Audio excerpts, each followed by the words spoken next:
Okay, could we get started, please, this afternoon's session?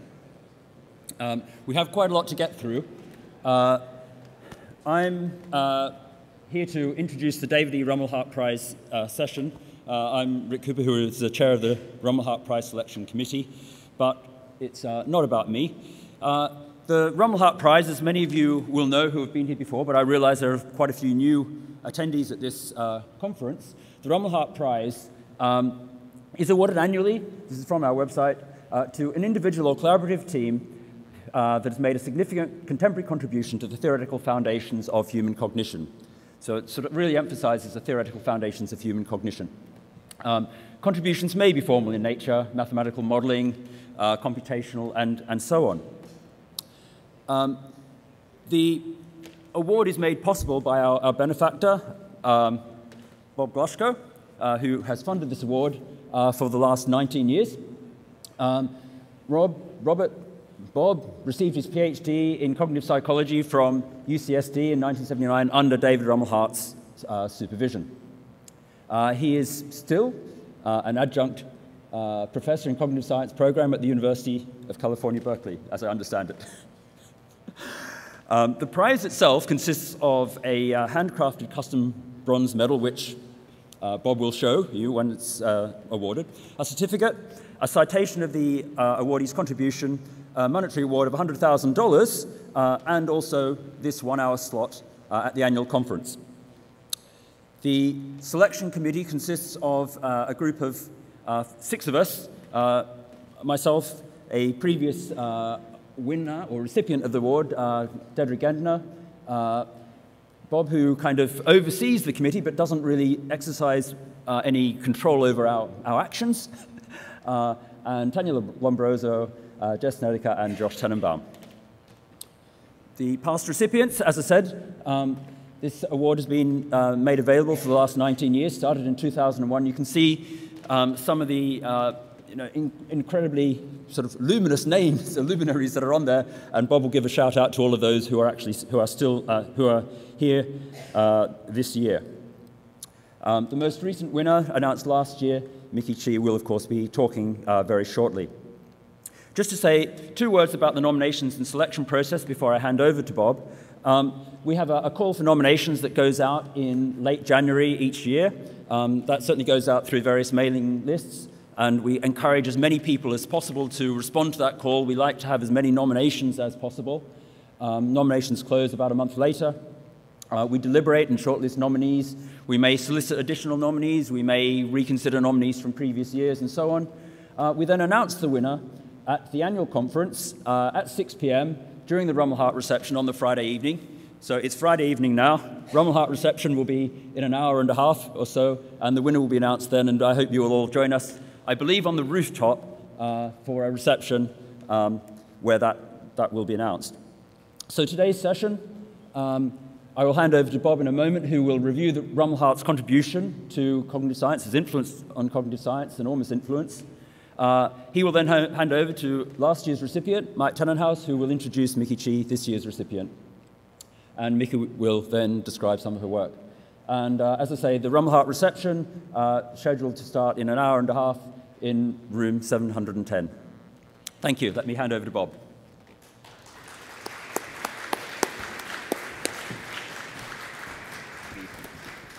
You can just kill that. Kill that, basically, yeah. I need to extract this. And plug it into. It's a neural network of some kind, I can tell. Okay. And this. All right. Is there a microphone you're on? Or is it just this? Okay. Good afternoon.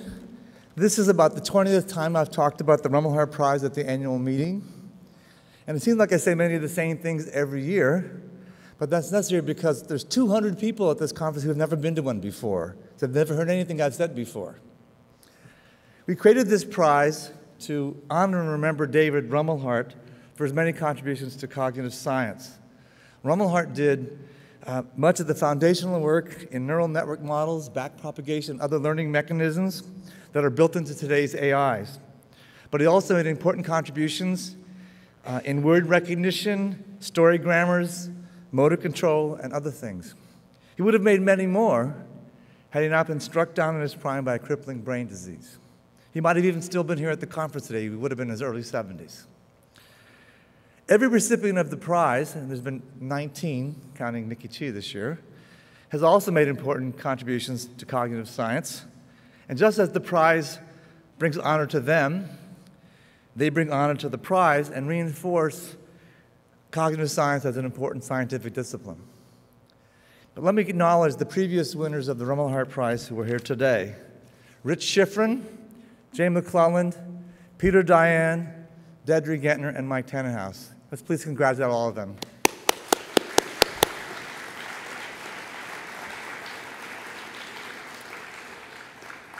But in addition to being a productive scientific field, cognitive science is a prodigious applied one, a creator of immense value in service and product design, in education, and an enabler of many of today's highly touted breakthroughs in AI. Unfortunately, I don't think cognitive science gets enough credit for that. So whenever I hear about the superhuman performance by some AI program, I smile and think how all these achievements, or many of them, have built on work by Rumelhart and his collaborators like Jeff Hinton, Jeff Elman, Jay McClelland, Michael Jordan, Paul Smolensky, all of whom are previous Rumelhart Prize winners. I think we should work hard to rebrand AI as applied cognitive science.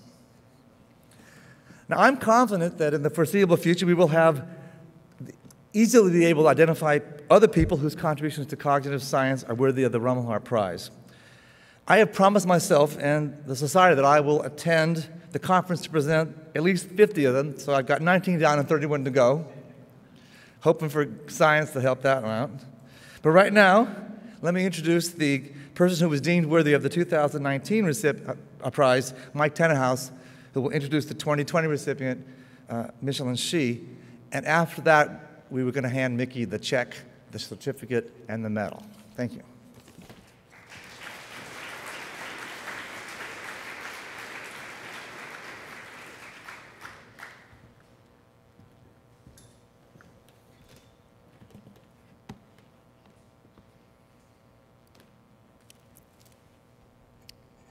So no slides, but I'm going to read this. So it's an honor and a privilege, but it's also a challenge to introduce Mickey Chi. The challenge is I don't know Mickey personally, and we're in non-overlapping subfields. If I mentioned her honors and accomplishments, including the field she has influenced, it would fill the hour. Moreover, the selection committee has already succinctly and elegantly summarized the scope and impact of Mickey's work, and I encourage you to read the citation. So I'm taking a different tack. I read several of Mickey's remarkable papers. She graciously provided some information in response to an email I sent her. And at the Rumelhart Symposium talks, I learned about the impact of her ideas on theoretically driven and empirically rigorous translational work in STEM learning. My introduction will be guided by that information. Mickey's work is radical and transformative. In pioneering work in the 80s using novices and experts, she demonstrated the fundamental importance of internal conceptual representation, in particular domain-specific knowledge structures for problem solving and memory and learning. While her most cited work compares differences between how experts and novices conceptualize and solve physics problems, Mickey mentioned an underappreciated study in which she took a young boy, and a single domain, dinosaur knowledge. She drew upon ideas for representing semantic knowledge from the LNR work at UCSD, which she taught herself so she could model the boy's knowledge. The R in LNR is, of course, Dave Rumelhart. Mickey compared the child's representation of dinosaurs he knew well to those he knew less well. She showed that the conceptual structures differed and knowledge representations predicted recall.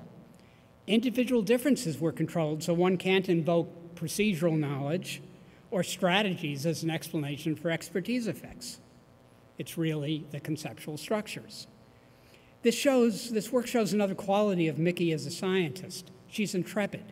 If she needs to learn a skill, she acquires it, and along the way, she makes a fundamental contribution. Mickey also highlighted the central role that the activities of the learner, initially self-explanation, play in conceptual change. These themes continue in her important work in the ICAP framework, which we'll hear about in less than 2 minutes. Now, studying conceptual representations and the processes that create and transform representations requires tackling complex methodological challenges, including how do you access and code the knowledge and the process of constructing it. Mickey's met these challenges with ambitious methodological innovations that are being increasingly adopted by others, including work by Mickey and those she has influenced on designing, implementing, and evaluating theory-driven curricula in the classroom. Given the impact of this work, we could simply honor her as a pioneer for the foundation she's built. But Mickey's still pushing the envelope. Her ICAP work identifies interactive, collaborative construction of representations during learning as the gold standard. But how to create, measure, and understand interactive collaboration is one of the least well understood problems in our field, one people in pragmatics, actually, an area I know something about, shy away from. And that's the problem that she's tackling in her current work. Finally, there's an aspect of Mickey's science that I'm struggling to articulate that comes through in her paper. So here's my clumsy attempt. Mickey builds and implements theories and models that integrate and synthesize concepts from multiple fields, both theoretical and applied, and that also introduce conceptual change in those fields. How does she do it? Well, first, she's a master at extracting the essence without getting lost in irrelevant details. ICAP is a lovely example of this. We'll hear about it. Second, she simplifies complex constructs, but is explicit about when and why she's doing so. This means her theories are simple and rigorous, but never simplistic. Second, and this is what I struggle with articulating, she's transformative without being confrontational. Even in her early papers that argued that procedural learning, the focus of many of her mentors, was the bathwater, with the baby being the content of conceptual representations, she included quotes that showed that those whose approaches she found misguided had indeed acknowledged the importance of representation. This collaborative, non-confrontational approach maximizes the likelihood of introducing conceptual change when she introduces constructs that transform standard ideas and approaches. For example, showing how vague ideas like deep versus shallow learning or active versus passive learning are subsumed by more rigorous, well-defined constructs. So, without further ado, I give you Mickey Chi.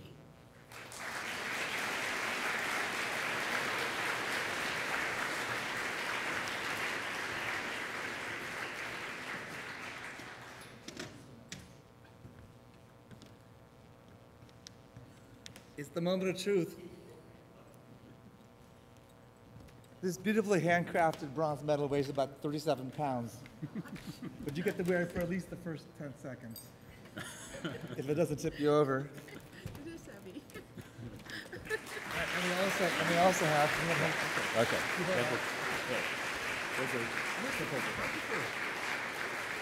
Where's that photographer that's supposed to be here? Oh well, somebody snap a picture. Okay. Well, here's your. All right. Congratulations, Mickey.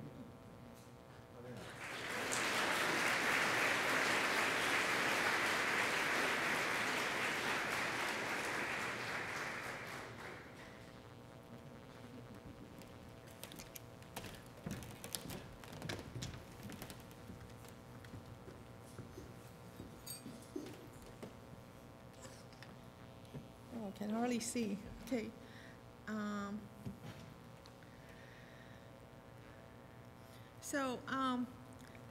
It's always a question whether you should talk about a lot of your, summarize your past work or talk about your current work.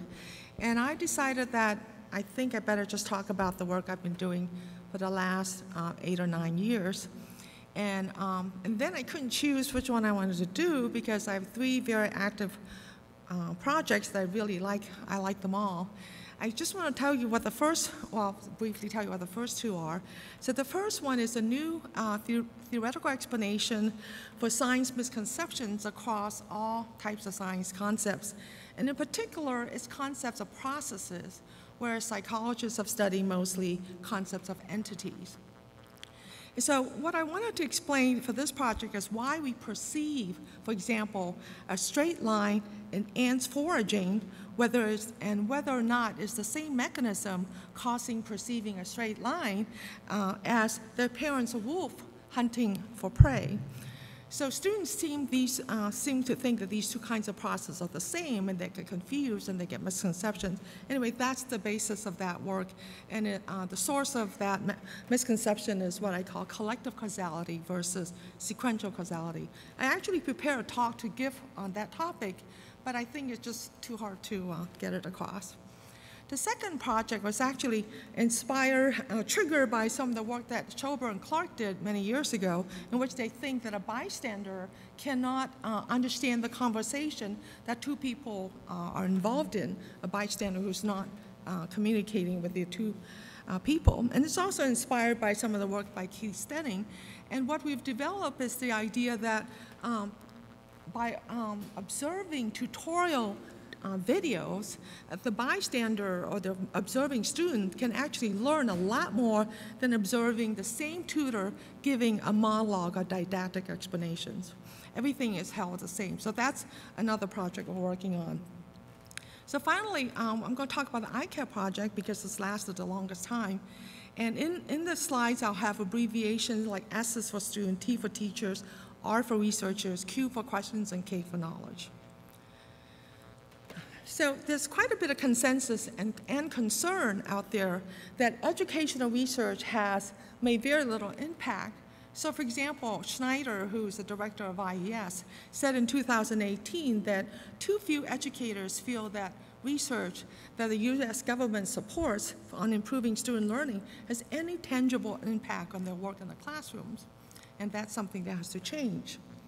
So IES sponsored a report convening a panel of experts. The names are shown below. I'm sure you know who they are, know them. And they distilled a whole bunch of empirical data and distilled what are really robust findings out there for the last few decades. So after decades of research, they distilled 7 principles that have robust data. However, only 6 of them has moderate to strong evidence, and they're shown above. Many people talk about them. Spaced learning over time, use quizzes to re-expose students to key content, interleave work example solutions with problems, combine graphics with verbal descriptions, connect and integrate abstract and concrete representations of concept, use prompts and deep questions to elicit students' explanations. So I categorize what these 6 things are, and one of them, the first 2 is about how to enhance memory. The third one is about how to design instructional activities for students. The 4th and 5th one is about how to teach with respect to 2 forms of information, and the last one is how to elicit students' explanations. So these are actually 6 very specific and discrete and somewhat random recommendations, I would say, without sufficient prescription details for classroom instruction. For example, how do you generate deep questions? So the lack of coherence is also evident in the literature per se. For example, a given intervention is often contrasted in several ways in the literature. I'm going to use self-explaining as an example. And these 7, I just randomly chose 7 that are listed in chronological order. So self-explaining is just a strategy where as you read or listen, you sort of try to make sense or explain it to yourself. So in 1994, we showed that self-explaining while reading and prompted to do so is better than rereading the same text twice. Second study showed that self-explaining text sentences is better than repeating sentences. The third study showing that studying incomplete examples is better than studying completed example. The fourth is study self-explaining worked out example by selecting responses from a menu is better than studying the example only. And the fifth study showed explaining other people's solutions better than watching other people's solution, and so on. And explaining with a partner is better than explaining by yourself. So if you were a teacher, you wouldn't know which is better. Is selecting response from menu better than studying incomplete examples? There's really no guidelines from these sets of studies. And this is not just for self-explanation. This is true for lots and lots of intervention. Here's a second example on concept mapping, which happens to be an activity that teachers like to use. There's multiple contrasting conditions. I won't read them all. Just read, let's say, the second one. Copying mapping is better than reading map. Collaboratively building is better than individually. Collaboratively building maps is the same effect as collaboratively building maps with 2 extra resources. Correcting concept map is better than reading maps, and so on and so forth. Generating the links and notes better than selecting notes and link. So again, teachers won't know which one is better and why do you sometimes get null effects. So our work aims to provide some coherence in the literature on how to enhance students' learning by understanding first how students learn, then translate our findings into directing how teachers might teach. This is what's called a student-centered approach or bottom-up approach versus researchers deciding how teachers should teach.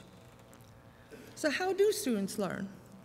By engaging cognitively with instructional materials while reading a text, listening to lectures, watching videos, solving problems, studying example, answering questions, and so forth. There's lots of ways. So cognitive engagement broadly refers to thinking as opposed to there's a lot of work on emotional engagement, behavioral engagement, so on. But we can't see how students are thinking either in a classroom or even remotely. So cognitive engagement has been defined in the following 2 ways. First, it's been defined as students either being on task or off task, which is detected either physically or by probing in laboratory studies where they stop reading and say, what are you thinking about? Or now they have data mining techniques.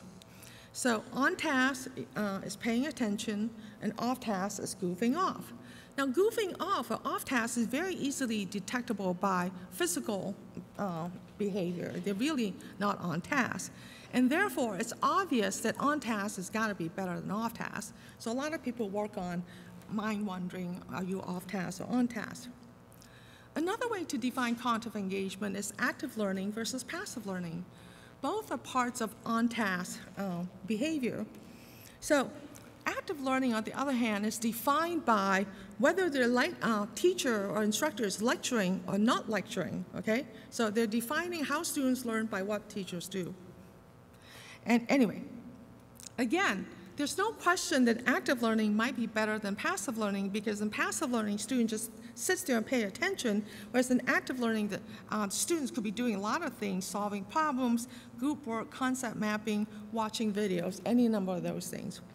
So the most persuasive evidence to show that active learning is better than passive learning is a meta-analysis of 225 studies in college STEM classrooms, STEM science, by Freeman. It was published by Proceedings of the National Academy of Sciences, so it got a lot of recognition.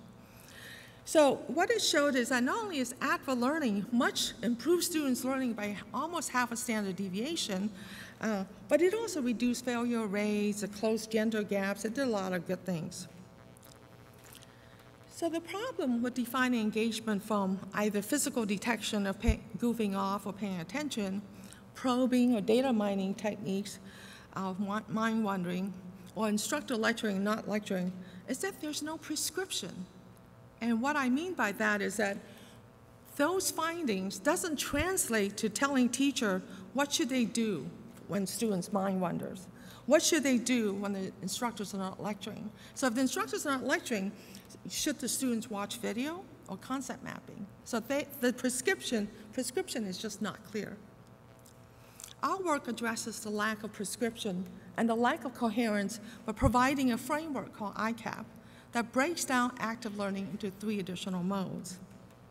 So we call it interactive, constructive, active, and passive. So the 3 modes is subsumed under active learning, and the passive is subsumed under passive. And we will italicize all verbs because to differentiate it, like the word active differentiated from active learning. So the outline of this talk is we're going to first talk about the ICAP theory that has clear operational definition, show the theory's predictions and supporting evidence from the literature, and show how we translate our theory into practice in 2 attempts, ICAP Study 1, ICAP Study 2. So in the ICAP theory, we propose that on-task engagement itself, not off task can also be indicated by visible behavior.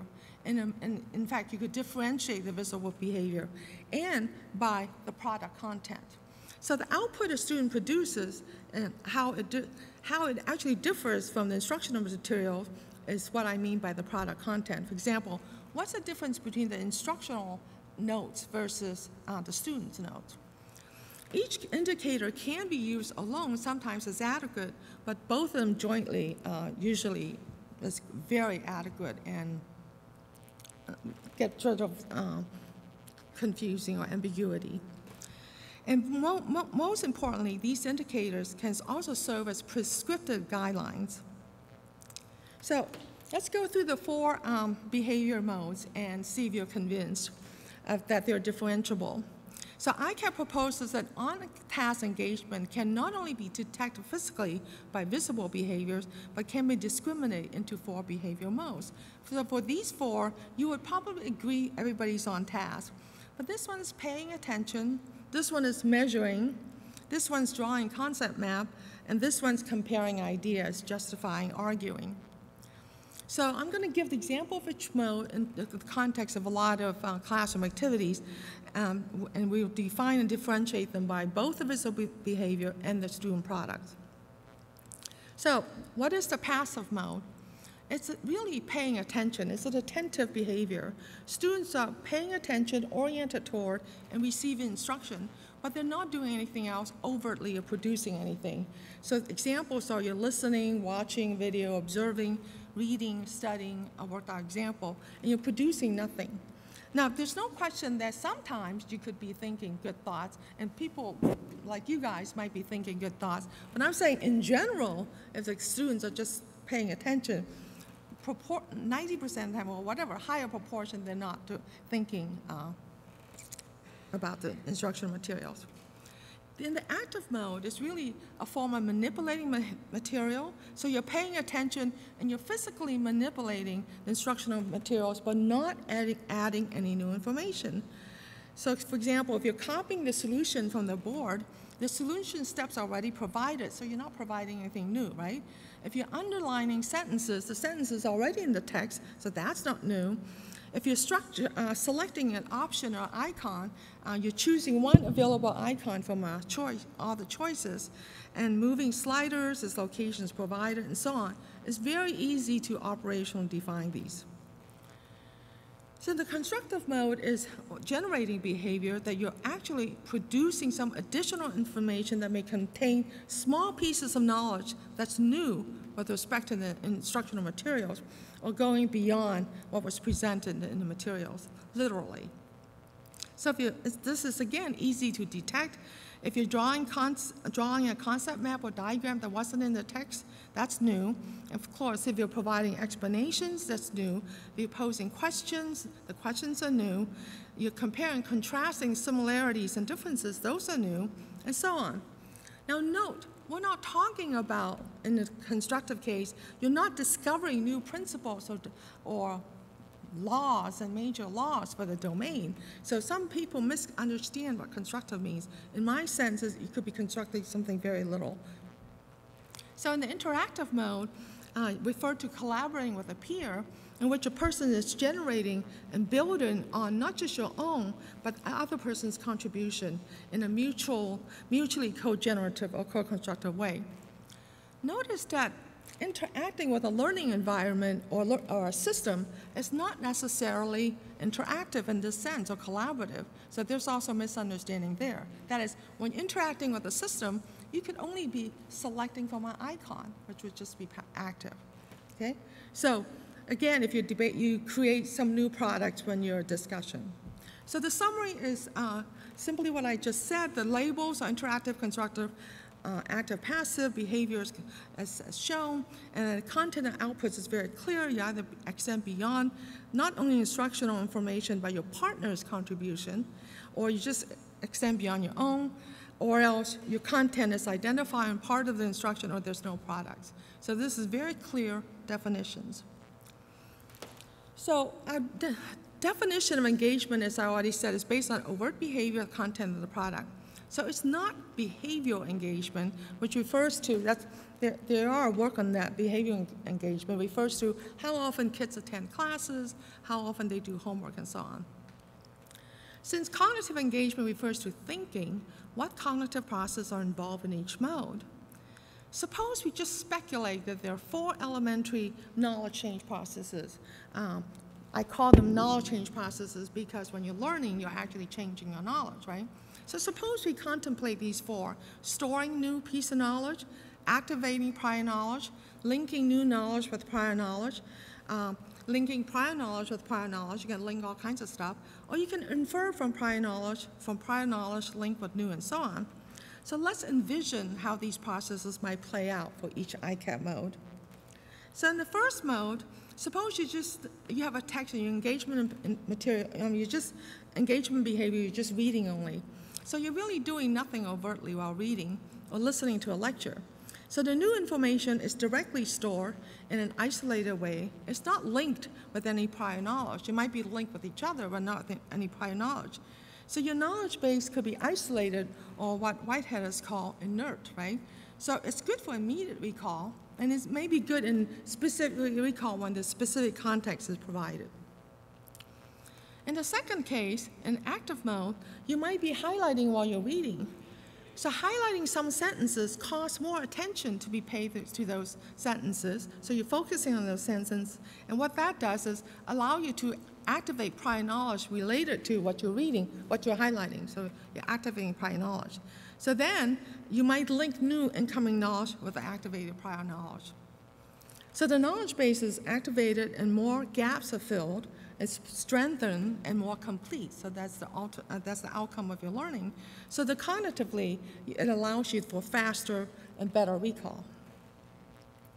In the constructive mode, you're not only reading, highlighting, but you're taking notes, right? And so you're writing down the similarity differences, comparing and contrasting. So you're activating prior knowledge, link new knowledge with old knowledge, and you're inferring similarities and differences, the I and the Y nodes, and then you write that down. So you're basically inferring upon your own knowledge. So you get a more elaborate schema and deeper learning. So I want to add some clarification for the constructive mode before we go on to the interactive one. So because the constructive mode involves the process of inferring, so you're just inferring a small piece of knowledge that goes beyond information, as I already said. So this is, you don't have to be high knowledge, and everybody can infer. So this is different from the word constructive that's used generally out in the literature, meaning a constructive approach. So I mean constructive as an inference mechanism. And also, the inferred knowledge is not novel to the domain, right? So being constructive does not mean you have to derive the principles and laws. So sometimes in education, people misinterpret that to be something you got to invent, essentially. The third point is that the same piece of knowledge can result in different inferences. That is, 2 different people can generate different inferences from the same piece of knowledge. And that the inferences can even be incorrect from the normative perspective. And that's not a problem because you could encounter correct information later, and that conflict actually causes more learning. And if you do this generation continuously, it'll lead to deeper learning. I'll show that in a minute. So being generative or constructive does not necessarily mean that you must work in a complex task, such as problem learning or problem-based learning. So a lot of people think, oh, I got to do constructive task. It's going to be a big task, like something they have to design, take them forever. Okay, so deeper learning from constructive activity, like self-explaining, all I mean by that is that it can be measured in several ways. So this is just a graph showing people who are high-frequent explainers who do a lot of construction when we prompt them versus low-frequent explainers, people who do less. And what happens, what I mean by deeper learning is that the high-frequent explainers are much better at answering the harder questions when they're not actually much better in the shallow or easy verbatim questions. So they excel, and particularly in the harder questions. And they can also do things like, they can infer right here, 10.5 out of 11 omitted function information when trying to learn a system like the circulatory system. Usually understand the function information is very difficult, but high-frequency learners can infer a lot of them, whereas low-frequency learner won't infer as much. This is just an example of how you measure deeper learning, and that's what I mean by being constructive. Okay, let's go to the interactive mode. So here's two people collaborating in dialogues while they're reading and taking notes and being constructive already. So what happens is that each partner builds on their own knowledge first, so they can generate inferences X, and they can articulate inference X. The inference X can then be encoded by the other partner, Romy, and then Romy can generate another inference based on the linking the inference the other person generated with some prior knowledge that this person, Romy, already has, and Romy then articulates Y, and Y can be assimilated or encoded by Rishi and linked with his prior knowledge and generate Z. So what you end up with is that the Y and the Z are new knowledge that generated that neither partner could generate on their own, right? But they could generate together. So the cognitive outcome is more innovative and perhaps newer perspective. So a few more clarification of collective mode of the process of co-infer. So the advantage of collaboration is not necessarily that your partner has complementary knowledge. That's a common view. Rather, the advantage of collaboration is in the inferring process. Because each partner may generate a different inference even from an identical piece of knowledge, the advantage of collaboration is that you can infer new knowledge based on the inferences your partner generated. So the wild card is what a partner infers that you didn't infer. So we can also use ICAP as a lens, turns out, to analyze dialogue patterns, which we didn't discover till later into our first project. And it turns out if you use ICAP as a lens, there are many, many non-co-constructive dialogue patterns. So for example, the first one is not even interactive. Two people, we call it parallel play. Each person can do their own thing. They could be passive or active, each person. Second one, also no interaction. They're cooperating, divide and conquer. The third one is interactive, but one partner dominates. And another common form is they are interactive, but both partners are doing active work, not constructive.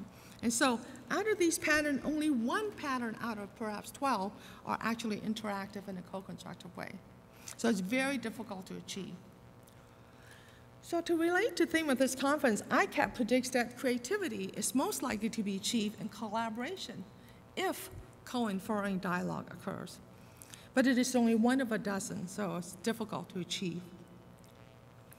So based on what I'm saying, we now have entertained and speculated the counter processes and what the knowledge changes might be from those counter processes, and that generates a hypothesis that interactive learning is better than constructive, better than active, and better than passive.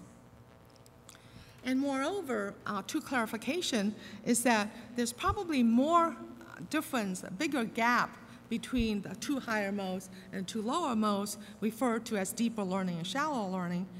And the other important point that is missed sometimes is that the prediction is for relative difference between modes. Within a mode can be substantial learning differences depend on the task. So this is something Kirsten Butcher mentioned today. So you could have different constructive tasks. Some have a lot more process, require a lot more process than others, and there might be difference that ICAP is not making those predictions. So the second outline is going to show the theory's predictions and supporting evidence from the literature, so you can understand how I mapped these studies in the literature to the ICAP modes. Let me just go ahead with the first one. So one recent example I start using, because it's with a very young age group, is this one by Christine Laguerre, Tanya Lombrazzo. So preschoolers, I think they were 5-year-olds, were shown 5 interlocking gears, a crank that turns a fan.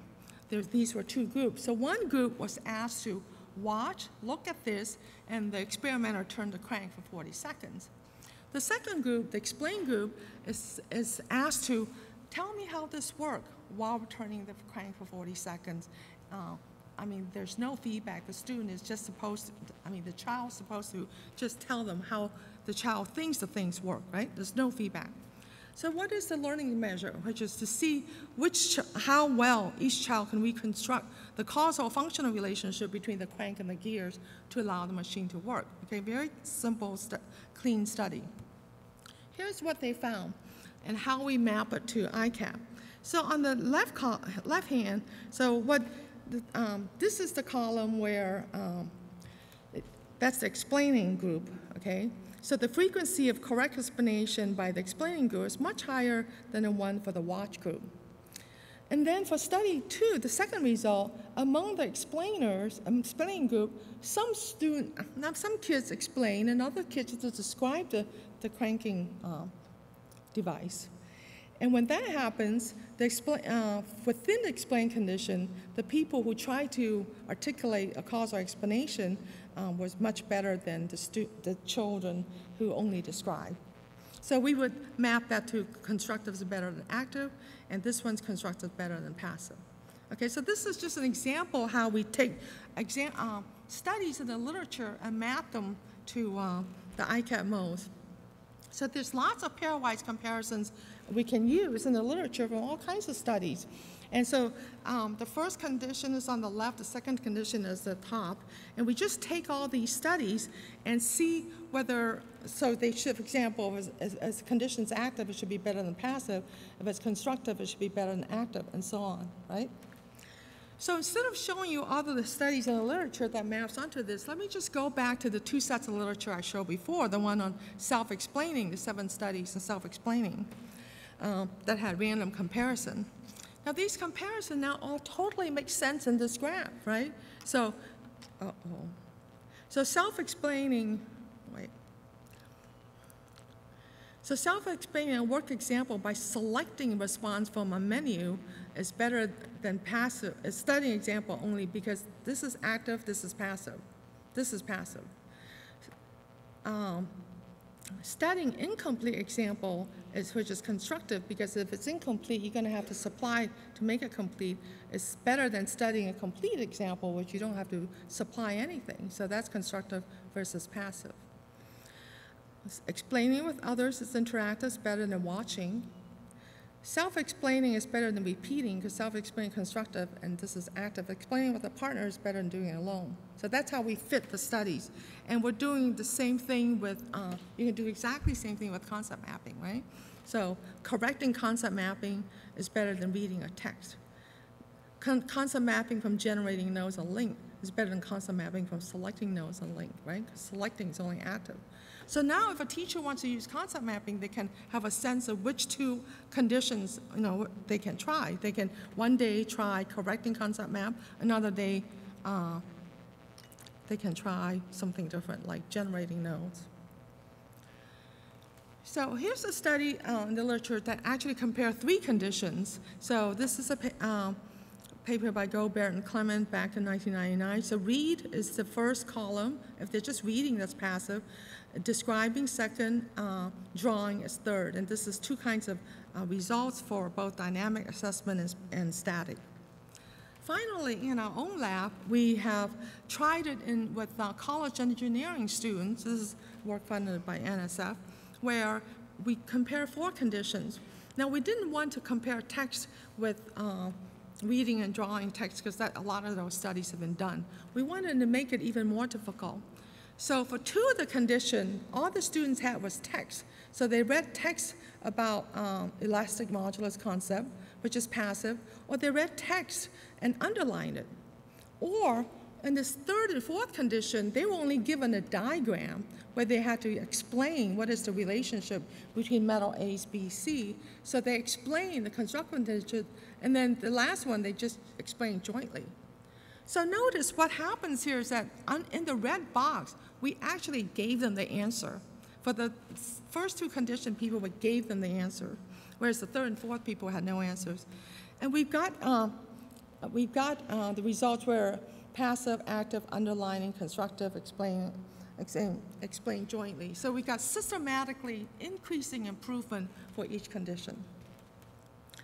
Okay, so summary of what I've said so far for part 1 and part 2, we have the taxonomy with operational definitions, and this is for absolute, not for absolute categorization of tasks. There could be some that falls in between, okay?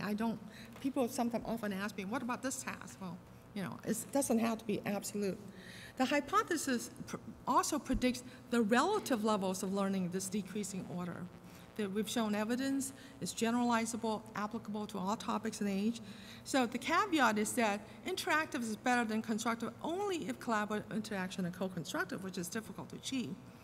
And paying attention now in this framework is the lowest form of engagement despite what's commonly misconceived. So for example, this cartoon says, Einstein, stop fooling around, pay attention. That's what teachers think. Okay, outline. The third, I'm going to talk about two attempts to translate this theory into practice. So a theory with robust evidence surely should be translated into practice, you would think. But how? This is not something I've ever done or knew how to do. So the majority of the classroom implementation research takes one or two approaches. One approach is what we call pull-out studies. That is, you interface directly with the students. You give them a tutoring system, for example. Or you implement a very specific intervention via the teachers. That interleave problem with work example, you teach the teacher how to do this and do specific. But for a full-blown effort in translating a theory into classroom practice, we propose that you need 12 components. Here are the 12. So the top row of the 12, the R is researchers, T is teacher, student, S is student. The top row shows what each group of people do. First of all, you get 3 groups of people, a minimum, besides administrators and all that. So first you have to develop a theory. Then you have to develop, the researchers to develop ways to teach the teachers about your theory or your phenomena, whatever. That's called PD, professional development. The teachers then have to design lesson plans. Teachers have to implement or teach the lesson plans. The students have to enact how the activities you assign to them, and then the students have to learn, okay? So if these were the things you have to do, this is what else the researchers have to do. You also have to develop evidence for your theory. You have to develop assessment for how well this PD, how well teachers understood it. You have to develop assessment for how well they design lesson plans, develop assessment for how well they implement, develop assessment for how students enact them, and then develop assessment for learning. So it's a huge amount of work, right? It's not a simple lab study.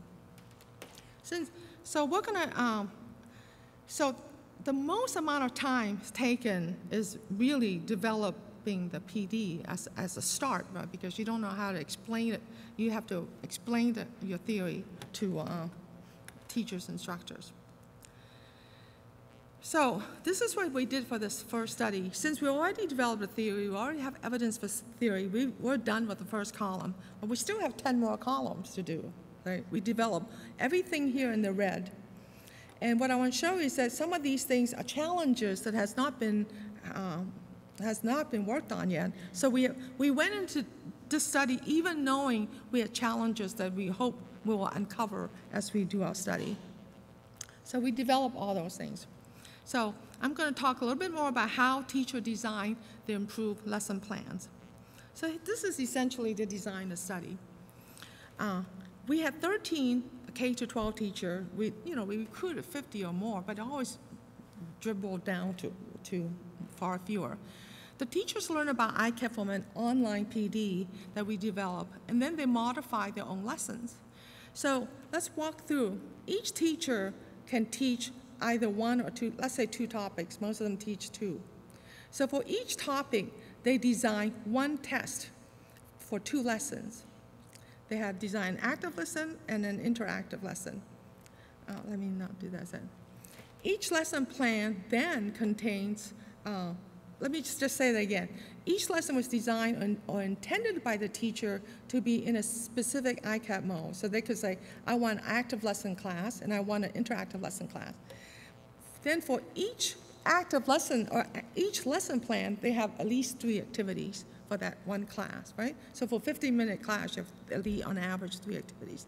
And for this interactive lesson, they also have 3 activities.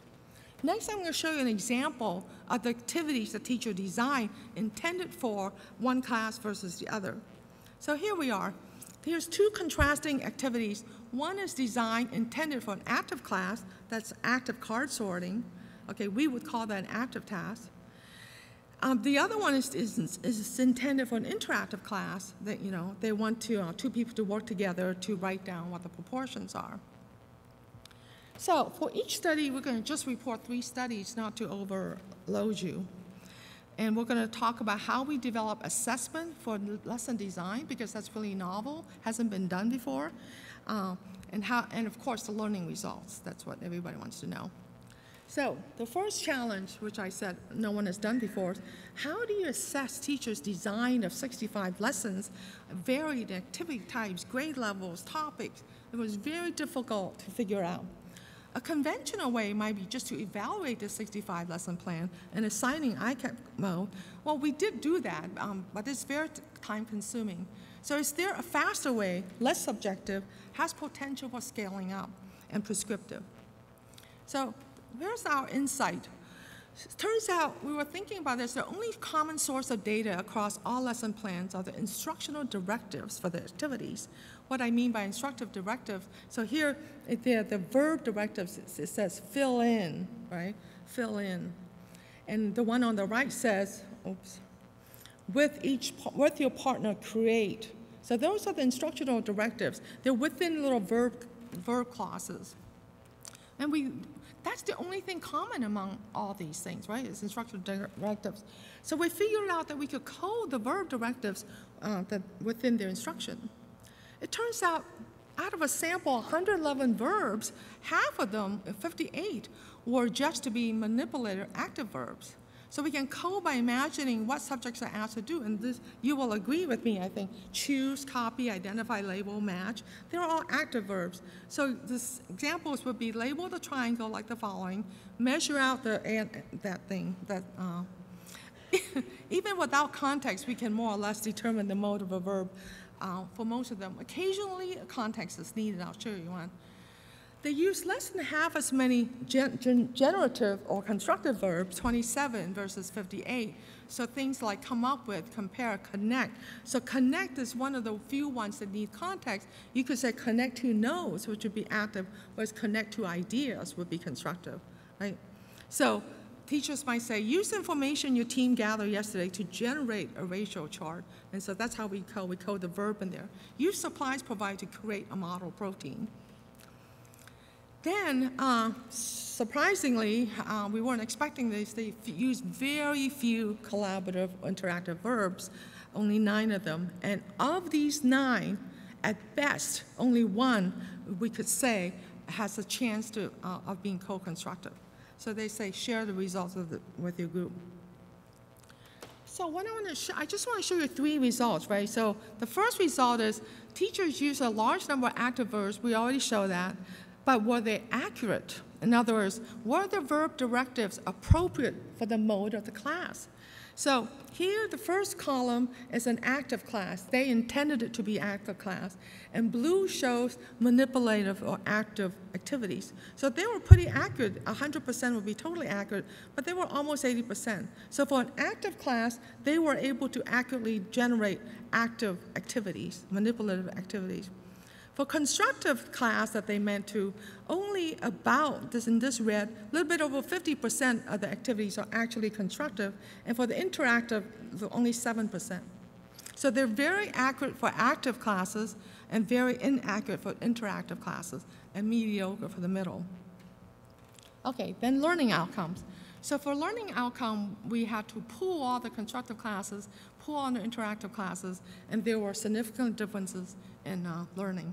We had to ignore the interactive classes because they weren't designed properly. So we just want to talk about how did the teachers misunderstand the interactive mode? This is something we're just going back to the data to look at. So there's 3 significant ways that teachers misunderstand interaction. The first column shows 56% of the time, teachers tend to pair students on active activity. So active, right? They're collaborating, but they're just active.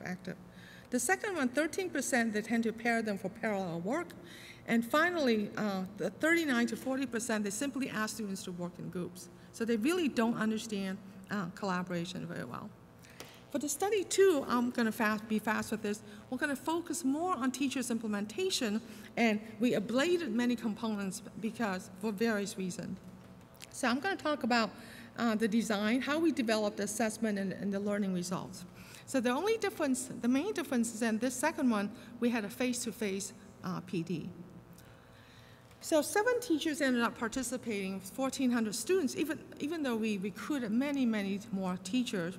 The baseline data this study is slightly different. The control group is how the teachers taught the year before, okay, with their students. But the beauty of this design is that we have the exact same pretest process for the control group and for everybody, because the researchers and the teachers designed the lesson plan. So everybody taught from the same lesson plan. Okay, so here's the results. Again, we got significant differences in learning gains, okay, pre and post test. Now, the second challenge I want to talk about, how do we assess teachers' implementation in the classroom from videos? What is the common source of data? We have exactly the same problem. What is the common source of data?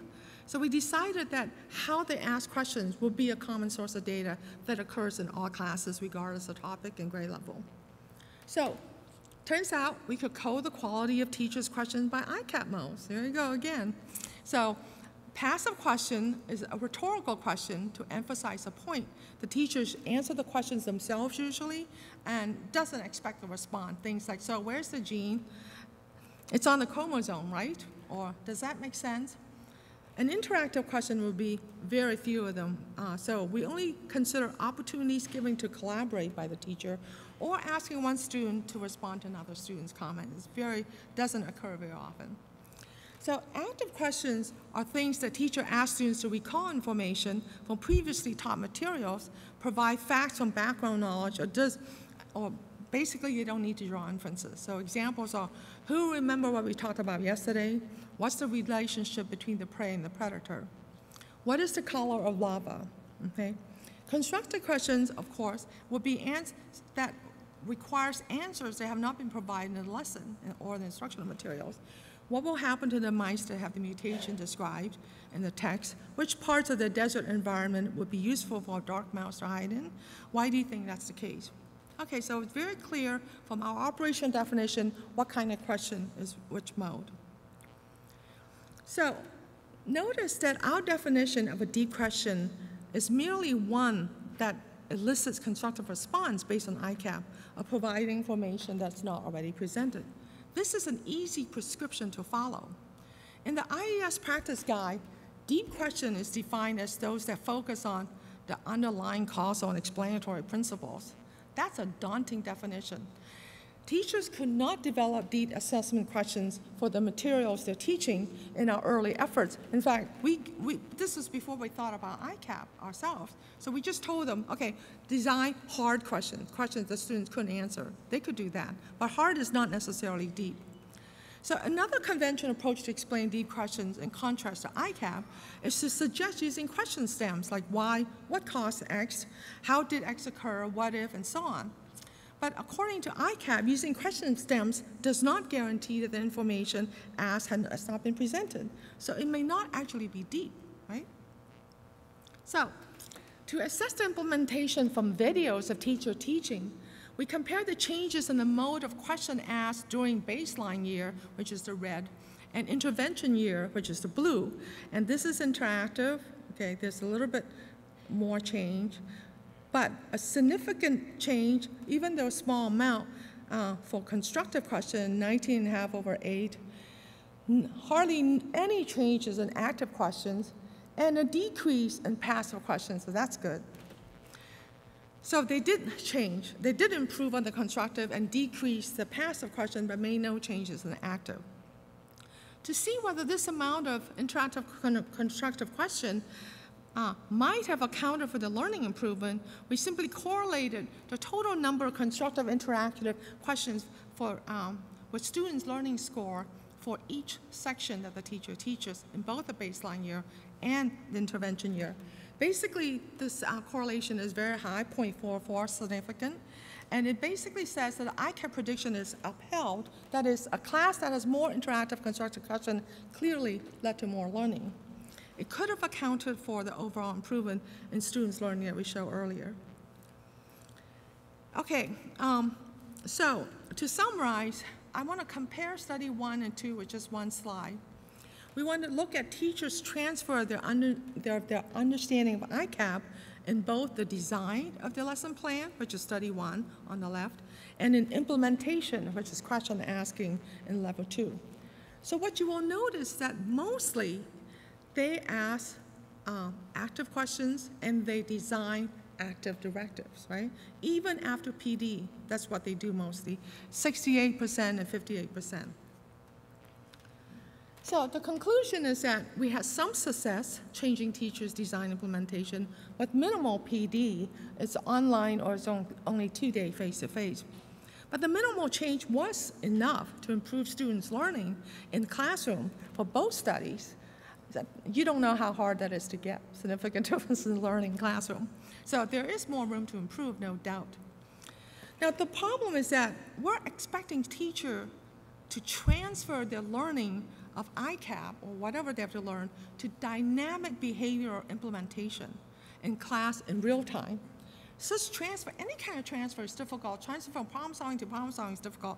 We're asking them to transfer from learning something to behavioral implementation, and that's really difficult. And teachers' misunderstanding collaborative interaction was really our fault because back then we didn't know how to explain it in the PD clearly. And only in the middle of the project did we realize that ICAP can code dialogue patterns. So we might want to try that next time. And as you know, this kind of research is very iterative. So you learn something, you change, you learn something, you change. Now, can we use ICAP as a summary to provide a coherent interpretation and comments on the benefits of the 6 principles from the IES practice guide? No, so since the IES practice guide, a lot of people are excited about this robust finding or a list of these things. So there is a dean's committee, for example, trying to add to this list. You know, there are now probably up to 20 to 30 things. So let's think about this from the ICAP's perspective, from the student's perspective. How to enhance memory? First, using quizzes is better more often than not doing it multiple times. Well, you can say more active plus active is better than active, right? A and A is more than A. But in fact, to help teachers enhance students' memory is practically unnecessary. Based on our data, teachers' activities are already mostly active. We don't need to tell them anymore. We don't need to tell them to literally space learning over time. They can do a matching task. They have a number of tasks, a large number of interesting tasks. They're all to enhance memory. It just so happens psychologists and other researchers do space learning over time, right? But that's not something they don't know how to do. They don't know how to do space learning, but they know how to enhance active. How to design structured activity. Interleave work example solution with problem solving. Well, that one's easy. You have passive, constructive, because when you solve problems, you're constructive. That's clearly better than passive, passive, passive, passive. How to teach with respect to 2 forms of representation. Well, that's easy too. 2 forms of representation actually support inference generation, so you're actually constructive. Kirsten Butcher's work on her dissertation showed that. And I assume integrating abstract and concrete representation serves the same purpose. And we already know how to ask deep questions, elicit self-explanation and other kinds of explanation. The students are clearly constructive, and we already show how they're deeper. So ICAP can, as summary, it can be and has been generalized for research purposes. For example, we've used it to code, others have used it to code tutors, and we've used it to code teachers' questions. We've used it to code dialogue patterns. And it turns out, for example, mind wandering, you could detect mind wandering, and it falls off in exactly the ICAP order. There's less and less mind wandering as you go from P to I. And we have designed new learning environments. For example, the observing tutorial video was based on an ICAP prediction because the bystanders was passive. And when we make the bystanders constructive, then the bystanders learn just as much. But ICAP can serve as a comprehensive lens to analyze many components of practice. We can help teachers design plans, activities, evaluate their question asking implementation. One of my students thinking about using this rubric to evaluate teacher, because there's really no good rubric to evaluate whether you're a good teacher or not. We can help teachers design deeper assessment questions, which they have great difficulty with. We can assess students' collaborative dialogue and evaluate education softwares. So our translation goal for teachers and instructors is to understand a coherent framework, such as ICAP, so they can generalize applications of the framework themselves, hopefully. Thank you.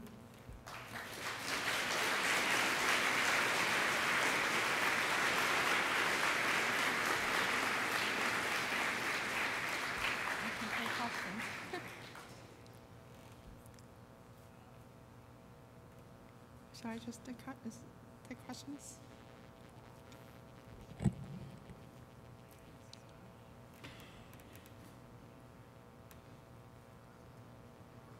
That was great. My question is, do you think that constructive might be the best value, even though it might not be as good as interactive given the difficulties of implementing it? Totally, yes. We've had a lot of challenge getting interactive. So totally agree. That's why I said the upper two and the lower two, just getting constructive itself is good enough, and that's a big gap, big jump already. I totally agree.